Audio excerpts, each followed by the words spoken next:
Over the last few years, something has shifted in Indian cinema. We are very thankful to you. This is a clip of a woman falling at the feet of Vivek Agnihotri, the director of the film The Kashmir Files. She's overwhelmed with emotion, thanking him for bringing their story out. The story of untold atrocities committed upon Kashmiri Hindus. But movies like these don't just feel like stories anymore. They feel like statements. From the Kashmir Files to the Kerala story to even mainstream films, there's a growing sense that cinema is no longer neutral. So the question is, are we watching films or narratives being shaped? Cinema has always been political. Think about Rang De Basanti, Swades, or Lagan. These films had strong political ideas, but they asked questions. They challenged power. They made the audience think. Today, many films feel different. They don't ask questions. They provide answers, clear ones, with very little ambiguity.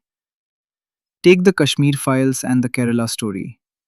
These films didn't just release, they became national conversations. According to Time, the Kerala story was criticized for promoting Islamophobic narratives and for making disputed claims. And the Kashmir Files was criticized by some analysts for presenting a selective version of events.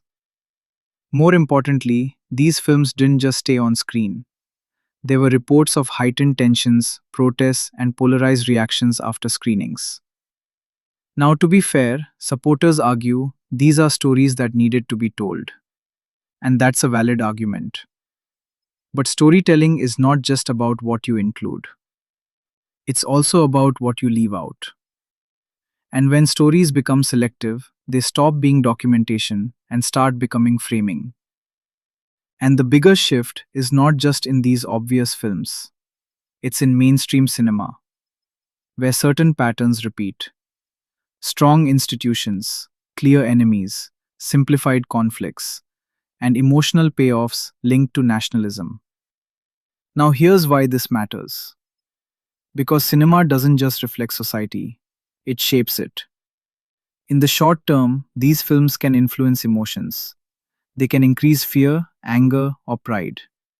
They can reinforce stereotypes.